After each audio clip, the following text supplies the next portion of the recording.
But then to see this, it's like, wow, okay, you really drunk that Kool-Aid. Now he is a vocal supporter of Donald Trump, so that's one thing on the record. He also is, he goes along with the trope that is used by conservatives and alt-right folks. It's okay to be white. Now, the big thing that he said was based on a Rasmussen poll, which is a conservative-leaning poll. That's usually wrong. That usually is an outlier of polls. Rasmussen. Left feet, bro. No, nobody that's credible cites Rasmussen. Okay. Nobody that's credible in the media cites a Rasmussen poll to then justify controversial statements. They don't do that. Okay. What the crazy?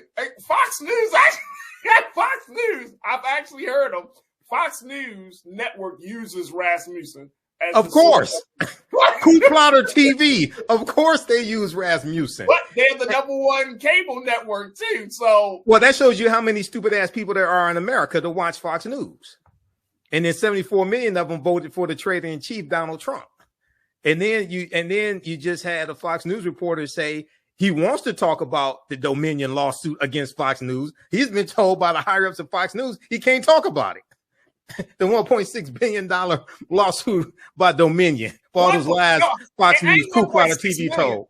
1.6 billion. Yeah, 1.6 billion. Yeah, $1.6 billion lawsuit could bankrupt Fox. I hope it does. Hope it does too. All right, so what say you on this piece around? What was it about this story? Because this is just a story. Is this just a story of a white man that's showing his racism, or is there something else? Well, I think it's something else because Elon Musk came out and defended him. Okay, so wait a minute. The chief in tweet, right? Exactly. Elon Musk, Twitter CEO, tweeted that the media previously, quote, was racist against non-white people. Now they're racist against whites and Asians. Okay, end quote. Okay, so he wants to make Asians. Hold on, let me make sure. I want to make sure that our watchers, it's in the. You have the article from the Associated Press. Yes, I got it. Okay, and then you can pull it. It's in that article. You can pull it up, page 2, and then also probably in the Washington Post article, but the one from Associated Press, yeah, it's in there. So I talked about this last night on the African History Network show. I posted the full video of Scott Adams' comments on my Instagram page and my YouTube channel, Michael Imhotep, Imhotep. So he showed how he truly felt, and he thought there were going to be no consequences to this. Okay, but hundreds of newspapers, and looking at the reporting from CNN from Friday, February 24th, hundreds of newspapers dropped Dilbert comic strip after racist tirade from creator Scott Adams, and even more have dropped them since then. Folks, welcome back to the show. Thank you so much for tuning in to The Culture here on the Black Star Network. I'm your host, Farajii Muhammad. Folks, let's shift gears into another conversation where the Dilbert comic strip, a comic strip that is seen widely across the country and around the world. Its creator, Scott Adams, is in hot water for some racist remarks that he made on his podcast show last week, where he told white people to get the hell away from black people. Take a look at this. This is coming from NPR reporting of the story, folks, and this is very interesting, to say the least. So this is what this is the situation. The distributor of Scott Adams' Dilbert comic strip, Andrews McMeel Universal, announced yesterday it was severing ties with the cartoonist. Now, this came after Adams urged white people to get the hell away from black people during a racist rant on his online video program last week, during which he labeled black people a quote-unquote hate group. The Washington Post, the Los Angeles Times, and other newspapers across the country has already announced they would no longer carry the syndicated comic strip as a hate group. He even went as far as to say, folks, that black people are racist. Oh, Scott Adams, you don't know what that truly means. All right, let me bring in my brother Michael Imhotep, who can be seen on Roland Martin Unfiltered. He's also the host of the African History Network podcast show, and he is a scholar and researcher. And he is looking at this, and he said, what is he saying? What say you, Brother Michael? Thank you for joining us this afternoon. When you heard about this, now, Dilbert, this is interesting. It's so funny that you brought this to my attention. So I said, let's go with it. Let's roll with it, right? Right. But what's interesting is that I remember listening to Scott Adams on another podcast, maybe like a couple of weeks ago, talking about why he decided to create Dilbert. Like he was in a low period of his life, and he always wanted to be a cartoonist, but he had to go in the corporate space, and then that came out of this situation. But now it's like, he said he's always, and it's interesting, he said, my views have always been considered controversial, but, I just take it with a grain of salt because I know that as a white man, I'm in this space, blah, blah, blah. Nothing racist at the time when I heard this podcast. Right. But then to see this, it's like, wow. Okay, you really drunk that Kool-Aid. Now, he is a vocal supporter of Donald Trump, so that's one thing on the record. Mm-hmm. He also is, he goes along with the trope that is used by conservatives and alt-right folks. It's okay to be white. Now, the big thing that he said was, based on a Rasmussen poll, which is a conservative-leaning poll, that's usually wrong. That usually is an outlier of polls. Rasmussen. Left feet, bro. No. Nobody that's credible cites Rasmussen. Okay. Nobody that's credible in the media cites a Rasmussen poll to then justify controversial statements. They don't do that. Okay. Hey, what the crazy? Fox News. Fox News. I've actually heard them. Fox News Network uses Rasmussen. Of course. Coup Plotter TV. Of course they use Rasmussen. But they're the #1 cable network too. So that shows you how many stupid ass people there are in America to watch Fox News. And then 74 million of them voted for the traitor in chief, Donald Trump. And then you just had a Fox News reporter say he wants to talk about the Dominion lawsuit against Fox News. He's been told by the higher ups of Fox News he can't talk about it. The $1.6 billion lawsuit by Dominion for all those lies Fox News, Coup Plotter TV told. 1.6 billion. Yeah, 1.6 billion. Yeah, $1.6 billion lawsuit could bankrupt Fox. I hope it does. Hope it does too. All right, so what say you on this piece around? What was it about this story? Because this is just a story. Is this just a story of a white man that's showing his racism, or is there something else? Well, I think it's something else because Elon Musk came out and defended him. Okay, so wait a minute. The chief in tweet, right? Exactly. Elon Musk, Twitter CEO, tweeted that the media previously, quote, was racist against non-white people. Now they're racist against whites and Asians. Okay, end quote. Okay, so he wants to make Asians. Hold on, let me make sure. I want to make sure that our watchers, it's in the. You have the article from the Associated Press. Yes, I got it. Okay, and then you can pull it. It's in that article. You can pull it up, page 2, and then also probably in the Washington Post article, but the one from Associated Press, it's in there. So I talked about this last night on the African History Network show. I posted the full video of Scott Adams' comments on my Instagram page and my YouTube channel, Michael Imhotep, Imhotep. So he showed how he truly felt, and he thought there were going to be no consequences to this. Okay, but hundreds of newspapers, and looking at the reporting from CNN from Friday, February 24th, hundreds of newspapers dropped Dilbert comic strip after racist tirade from creator Scott Adams, and even more have dropped them since then. So he's facing a huge backlash. So the poll said 53% of Black Americans said it was okay to be white. 26% basically said it was not okay to be white. He cites the 26%. You have to understand what he's saying. He's citing a minority of the African American population from a bogus poll outfit, Rasmussen, and he called African Americans a hate group because of this faulty poll. It said 26% of Black respondents disagreed that it's okay to be white. So he goes and does a YouTube video based upon this. Then he also says that he's going to stop helping African Americans because it doesn't do any good. My question to him is, when have you had a track record of helping African Americans to any extent? Then he went on and he concluded saying that he was tired of seeing videos on social media day after day after day showing Black people beating up non-Black people. He said this also. So I'm like, where the hell, what websites are you on? What social media platforms are you on? Maybe it's 4chan. Maybe it's that. No, not World. I don't think he's on World Star. It may be 4chan, because 4chan is the white supremacist message board where the racist trope "it's okay to be white" started. Okay, so then we get into, well, where are you spending your time on social media? He said he's tired of seeing videos day after day after day of Black people beating up non-white people. Okay, beating up Black people beating up white people, basically. So where are you getting these videos from?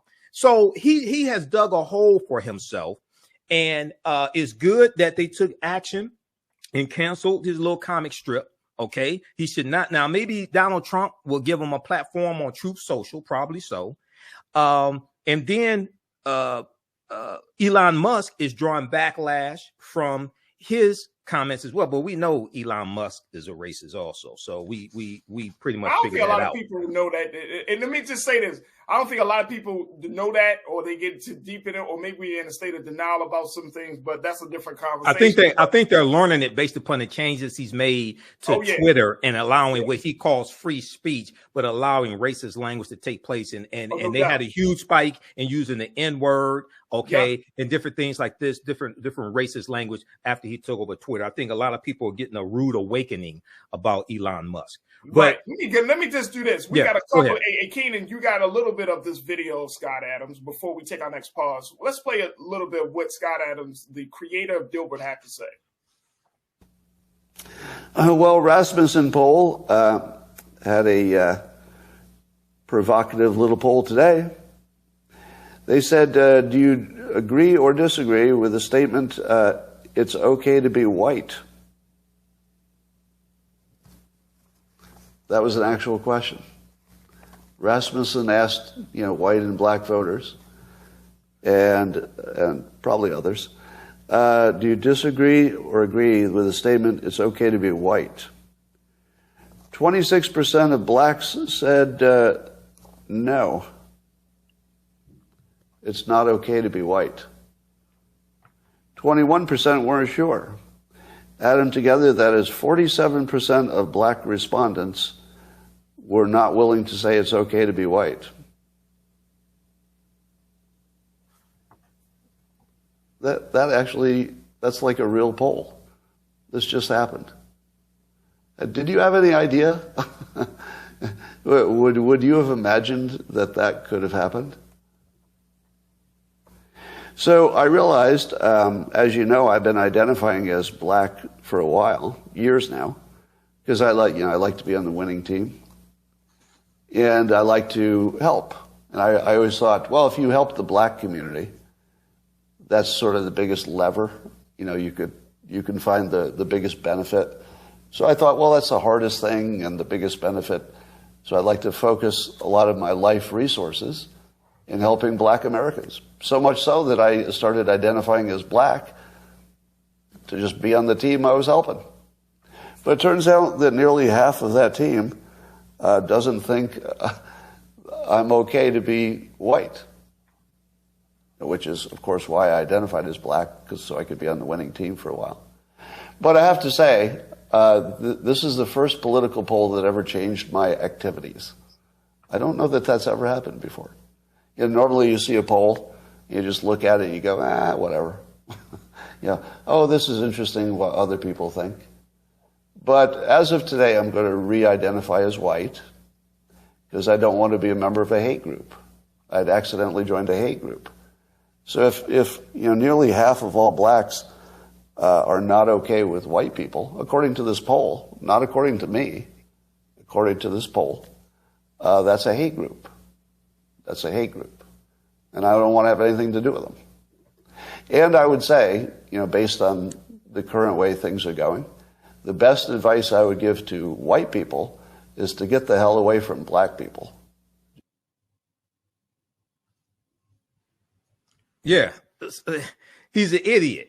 Now, according to this fake poll, 53%. Hold on, bro, Michael. Hold on. I got it. Hey, yo, crew. Wait, but hold on. No, I gotta take a pause. I take a pause. I need a moment, man. I need a cup of coffee or something, man. I cannot believe what this dude just said. Right. This race thing is getting way out of hand, Brother Michael. It's getting way out of hand, man. Well, I'm serious. We got a serious problem with race. And this is what happens when you don't address racism for hundreds of years. When you just keep letting that shit just keep piling up. This is what happens. You got a grown-ass white man who says he identifies as black to be on the winning team. Yep. So which is ridiculous in the first place. I can't do it. Right. That's ridiculous. That's ridiculous in the first place. So this is I gotta take me a break. Oh, okay. All right. Woo! That was a little Monday surprise. Folks, stay with us. It's a lot more to talk about with this situation. I need to hear what y'all got to say, crew. I need to hear that. Just stay with me. It's the culture right here on the Black Star Network. Wow. All right, folks, welcome back. Whew.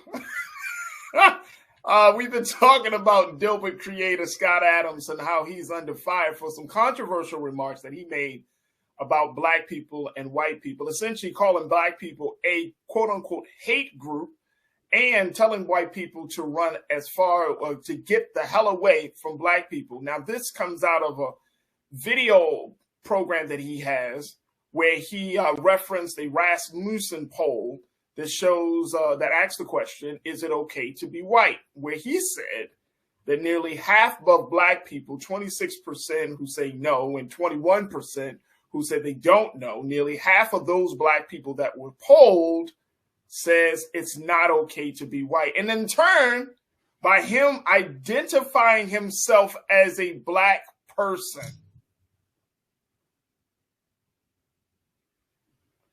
that he doesn't want to be associated or a part of any group of people that is not a winning team. Let me bring my brother back, Michael Imhotep, host of the African History Network.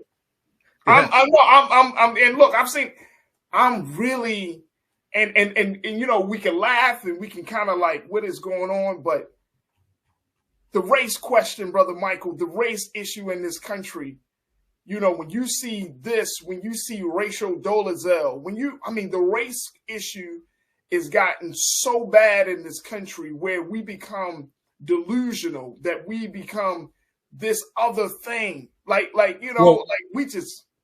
Well, the two quick things here. Rachel Dolezal actually did civil rights work that was applauded by people in the civil rights community. Now, she pretended to be white. She pretended to be African American when she was white. That's but fine. She did the work, but she identified herself. Right. As a black woman. But she did try to look like a black woman. He didn't try to look like a black man. He just white people can do civil rights work. Right. Oh, absolutely. We know that. But that's nothing different. But this guy, he's like, he identified as a black person. Now, I never heard of him doing that before. But here are a couple of things. So this is the Donald Trump effect, where some white people feel they can say whatever they want to say without repercussions and consequences. Okay, I'm gonna be honest with you. Can I jump in real quick, bro, Mike? Yeah, you help me, because I need you to be my therapist right now. I need you to help me. I need you to help me to understand. Like, you could say whatever you want. I'm still at the fact that how is he able to publicly and confidently say, I identify as a black person? Right. Just stupid. He's stuck on stupid. Okay, and then he chooses to identify with a black person as being black. But then he also said that he's used his resources, things like this, to help African Americans. So now, if you have a history of using your resources to help African Americans, then you would meet a lot of them who are not against white people. For you to quote a fake poll like this, and then say you have a history of using your resources to help African Americans, that's a contradiction. Because if you actually have that track record, then you would meet a lot of African Americans who are okay with white people. They just don't like white supremacy and racism. They're against white supremacy and racism. Instead of just taking it from a poll and then automatically saying, I am from this day forward, am now no longer going to identify as a black person. I'm going to identify myself as a white person because I don't. Instead of just, first and foremost, bro, you don't have, where are the receipts? Where is your track record? Where is I want to see proof that you have been, quote unquote, in black spaces helping black people? Where are those receipts?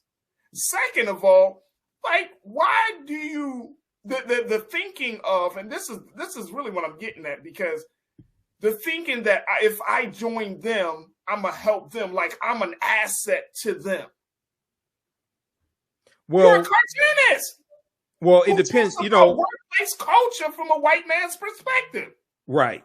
Once again, you know, African Americans, we've always had allies of different races, different ethnicities throughout our history, whether it's the abolitionist movement during slavery, whether it's the civil rights movement, whether it's people like Viola Louisa, whether it's Reverend James Reeb, things like this, whether it's Goodman and Schwerner.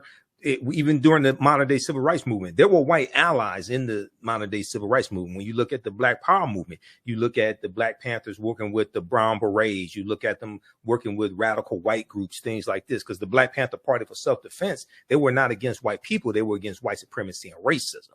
So when you study our history, we've had allies.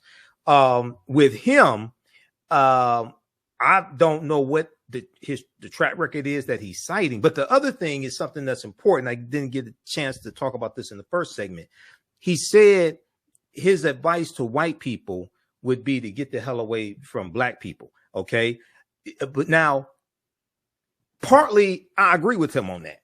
And what I mean by that, if you're talking about some white people who are white supremacists, who want to commit hate crimes against African Americans, who want to falsely call the police on us for sleeping while black, or we're in the library studying, mind our own business. They don't think that we're supposed to be there, or different instances where you see we're just doing our job, mind our own business, and some white people want to call the police on us. Okay, those white people need to leave us the hell alone. If you don't like us so much, leave us alone. Okay. But haven't we been saying that though, Brother Michael? Well, I'm saying it again. No, I know, I hear that. I'm saying it again on the culture with Farajii Muhammad. No, let me tell you something. We've been saying that. We've been saying, give us our own land. Leave us alone. Let us establish our own social and political and economic infrastructure. We have been saying that. I think the part of the conversation that this dude is missing is that once we start going down the record of creating our own reality, then white people get jealous and envious that after all of these years of oppression and tyranny, that we still got the resiliency to get back and start something different. And guess what? They burn it down. They want to destroy it. Sometimes they get jealous and want to destroy it. We rebuild it because they don't want to see us win, as DJ Khaled said. They don't want to see us win. Right. And because we got the juice, and now next thing you know, you mad because you wonder where they get. They turn lemons into lemonade. Shit, right, I'm going to cut down the whole lemon tree. So my comments were not for all white people, because all white people don't think like that. But I'm talking about the ones that want to do us harm, the white supremacists. Leave us the hell alone. And this is the paradox here. They can't, bro. They can't. Well, the paradox is that they can't. So if the hate in their heart won't allow them to. So Saturday online, I did a Black History Month lectures in a series I was doing dealing with Black resistance and Black resistance movements, because that's the annual theme for 2023 for Black History Month, Black resistance. And I talked about the Black Exodus of 1879 of 6,000 African Americans migrating from Louisiana and Texas primarily, but also Mississippi, all going out west to Kansas, because they were trying to escape the racism and domestic terrorism, especially in Louisiana and Texas. So they go out to Kansas. Now, what happened was you had white plantation owners, white landowners in Louisiana and Texas who despised African Americans, but they wanted our cheap labor. Okay. And they appealed to politicians to pass laws to keep us from leaving those states so they could keep exploiting us, but they despised us. Okay. If people go to the National Park Service, and look at they're called, they have a section called exodusters, EXODUSTERS. They were called exodusters. It's referred to as the Black Exodus of 1879. Okay. So this is the paradox. You hate us, but you want to exploit us. Okay. So you have that part. And so they need to leave us the hell alone, those that think like that. And then this is part of the Trump effect, where Trump has unleashed a lot of hatred in some white people to make them think they can do whatever they want to do. This is white privilege, white supremacy. They make them think they can do whatever they want to do, say whatever they want to say without any consequences. All right. And then hide behind free speech, because that's what he's saying. That's what Scott Adams is saying now. These newspapers, they're against free speech, things like that. No, free speech, there are limitations on free speech. When you put out messages that are hateful, there are limitations on that. You can't just go out and say whatever you want to say. So he messed around and found out. That's what I posted on the YouTube video, because I posted his rant. And now toward the end of his video, and I have it on my YouTube channel, Michael Imhotep, he said that for African Americans who are going to college and trying to better themselves, things like this, he kind of made a caveat. He wasn't really talking about that. He was talking about others. Okay, that's in the video also. But this is just stupid. But all these newspapers did the right thing to cancel him. They did the right thing. He messed around and found out. He did. Now, I went very quickly before we take our next pause. I want to get some comments in from my crew, because folks are checking in and they've been trying to figure out what I'm trying to figure out. It's like, dude, what are you talking about? Tiana, you say, where's the Sandman when you need him? Talking about the iconic character, the Sandman from Showtime at the Apollo. Right. I used to love watching that show on Saturday nights. I'm telling you, the Sandman came out there. Right. Terrible. There it is. Thank you, Tiana. Rodney, checking in. You said he sounds like a fool. He sounds like a complete fool. Yes, absolute fool. Rodney, thank you. Sandra, checking in. Sandra, you say, I cannot believe what I just heard, and he thinks he makes sense. That's the problem. Well, the reason why he thinks he makes sense, it probably is because of the people he spends his time with think the same way he does. So it's negative reinforcement of a stupid ass mentality. Tell me, there's a group of white people out there in America who I want us to parse this a little bit. There's a group of white people in America who identify as black because they want to be on a quote unquote the winning team. I don't know if I'm not saying they identify as black. I'm not saying they identify as black because they want to be on a winning team, but they will think the same thing from this poll from Rasmussen, and they will say, stay the hell away from black people. Okay. Wait a minute. If you identify as black, if you say, I want to be a part of this community, all it takes for you is one poll, and then you say, I'm ghost, I'm gone, I'm done. It takes one poll. But according to this fake poll, the majority of African Americans say it's okay to be white. He goes with the minority. He goes with the 53% said. He said 26 that says it's not okay, and then he said the 21. That just means that they He said they didn't know. He said they didn't know. I don't know. Right. I don't know. They could be saying, I really don't understand your question. It's okay to be white. Okay. They could be saying that. So he goes with the minority and makes this and then labels African Americans as a hate group. Okay, we don't have a history of enslaving over 4 million white people in this country. We don't have a history of lynching white people. We don't have a history of going and burning down white people's towns.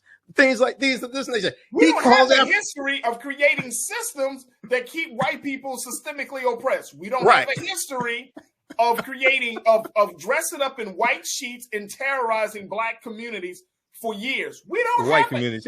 Yeah, we don't have that history. We don't. I mean, we don't have this history. But see, now this goes back to our conversations dealing with Ron DeSantis down in Florida. Okay, because when you have people who are trying to pass laws to keep this type of history from actually being taught and discussed in schools, then what you're doing is you're setting up the next generation to be even more ignorant than the previous generation, okay, of all people. And, you know, closing this out with Dr. Carter G. Woodson. Dr. Carter G. Woodson, who created Negro History Week, which became Black History Month, he was a historian. He had a PhD in American history from Harvard University. He said that the history of African Americans had to be taught in every school across the country. White children needed to learn that history also because he felt that a lot of racism and prejudice was the byproduct of white people and others, but especially white people not knowing the accomplishments and achievements that African Americans have contributed to world history, not just to America, but to world history and world civilizations. Okay. What this fool just said is an example of that. And this also ties into critical race theory, because critical race theory is created in the late 1960s to study the laws and policies put in place and to look at why African Americans were not able to make as many advancements as they should have been able to make after the civil rights movement. It's because of the laws and policies that have been put in place, systemic racism. That's why critical race theory was created, to analyze that so that you can correct that also. So Right. All right. Well, let me just say to Jay West, you say he at one point claiming himself as trans black. And I think we need to, and I think we need to have a whole different conversation about being trans black. mm-hmm. You know what I mean? That you can kind of come in and out of these spaces when you see fit based upon your convenience and based upon the climate. So Jay West, I appreciate you for putting that out there. And you're absolutely right. All I'm going to tell Scott Adams is shut up and draw.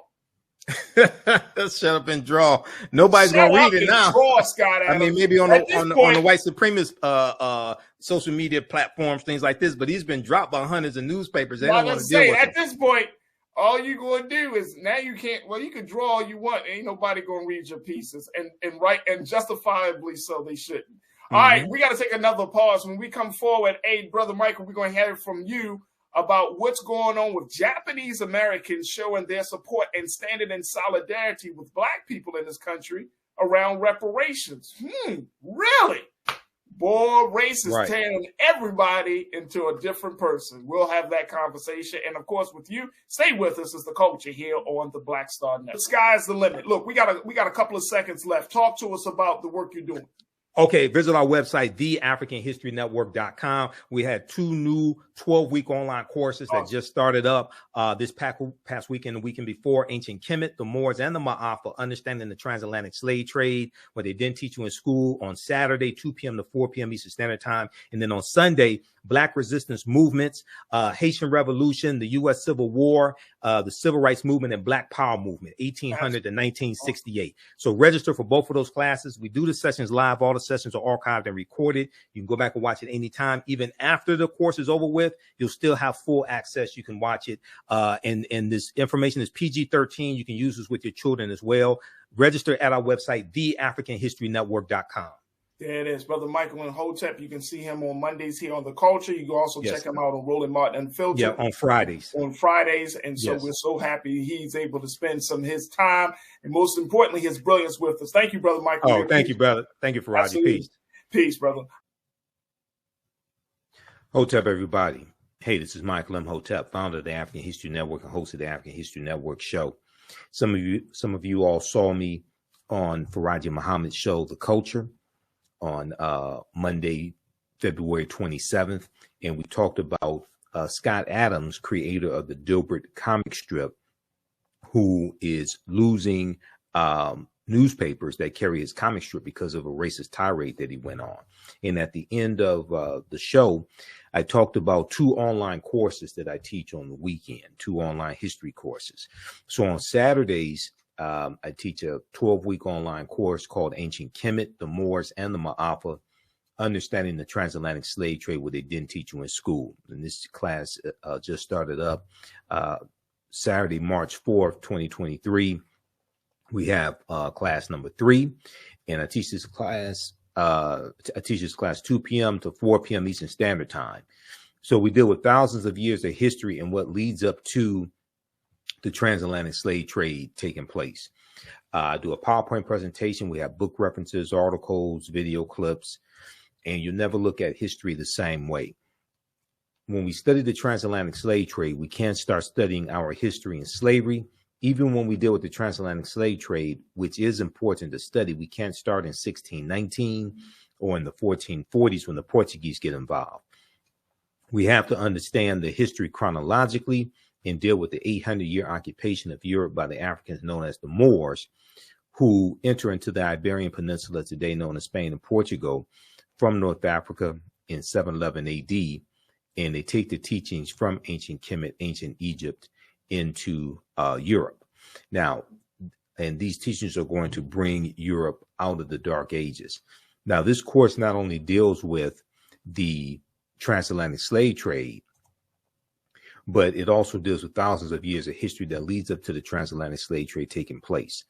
August 20th, 2019 marked the 400th year anniversary of the 20 and odd Africans who came into Point Comfort on August 20th, 1619 on that White Lion pirate ship in what would later become called the colony of Virginia. Now, this year, 2019, was known as the year of return, as many African Americans were and continue to reconnect to Africa and traveling to Ghana and other West African countries, the original people of North, Central, and South America. Okay.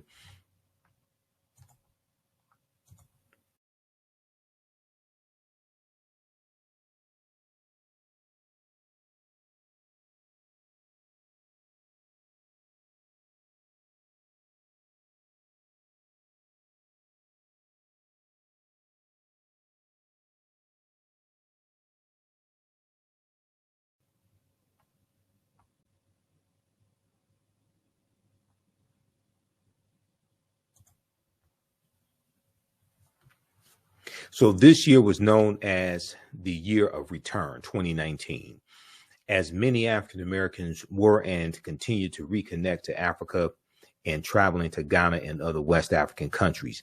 When we discuss the transatlantic slave trade, we have to first understand that African people are the original people of North, Central, and South America. They have been in the land we call the United States of America at least 51,700 years. And one of the sources that we use in the class is Dr. David Imhotep's book, The First Americans Were Africans, Documented Evidence. Now, you don't have to buy any of these books to follow along in class, but we use them for reference. So there's about 70, 80 articles that we reference as well.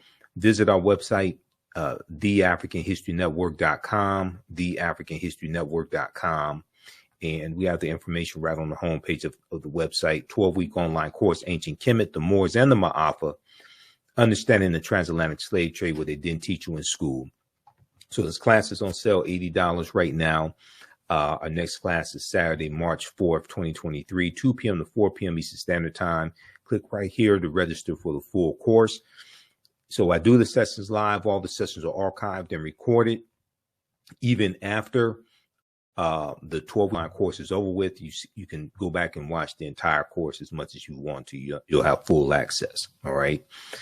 And then we also have a bundle pack where you get both classes that I teach on sale for $120. That's a $300 value. There will be 5 of my lectures that will be in the video library when you log into your account, and you'll be able to watch 5 of my lectures as a free bonus as well. Now, the second class that I teach deals with history from 1800 to 1968. And this is Black resistance movements from the Haitian Revolution to the Civil War, Civil Rights Movement, and Black Power Movement, 1800 to 1968. So I teach this class on Sundays, 2 p.m. to 4 p.m. Eastern Standard Time. Our next class is Sunday, March 5th, 2023. And with this course here, we study in depth this 168, 170 year period of history. Okay, this is a 12-week online course as well. Same structure as the first class. Click right here to register here. And we have to understand that history leading up to the Civil War, what led up to the Civil War taking place, but then also understand what happened after slavery ended as well. Okay, and this helps us understand how we got to where we are today. What were the laws and policies? What were the laws and policies that were put in place to put us in the predicament that we're in today as African Americans, to understand where we need to go from here? Okay, so in the aftermath of the insurrection on January 6, 2021, at the U.S. Capitol, many leading historians drew parallels between the violence that we saw January 6, 2021, and the Reconstruction era, which is 1865 to 1877. And this is the period after the Civil War ended in 1865. This was a period of political revolution directly following the American Civil War. Now, this 12-week online course will analyze U.S. history primarily from the African American perspective, beginning in the period 1800 to 1856, leading up to the end of the Civil War, okay, in 1800 to 1865 as well, and the 13th Amendment. We'll look at the Reconstruction era, 1865 to 1877, the Red Summer of 1919, the Jim Crow era, World War I, the Great Migration, 1915 to 1970, World War II, the Civil Rights Movement, and Black Power Movement. To better understand where we need to go from here and the laws and policies that need to be put in place. But you have to understand how you got to where you are today. The laws and policies that have now distributed wealth, power, and resources into the hands of Europeans. And we have to understand the lasting legacy of slavery as well. Now, it's important to understand this chronology of history to get a better understanding of how we got to where we are now, to understand where we go from here. Unfortunately, some of this history is repeating itself. Okay, unfortunately, some of this history is repeating itself. So this class, you can register for it now. As soon as you register, you can watch the class number 1 that we just had. Watch that. All right. Now, there's a good article from time.com that we reference in the class as well. There's a good article from Time Magazine, time.com. And this article is a new report finds that 45 states are to students. A new report finds that 45 states are failing to teach students about the period that shaped race relations after the Civil War. And they're talking about the Reconstruction era. Okay, the Reconstruction era. And if we look briefly here at this article, it says scholars say studying the aftermath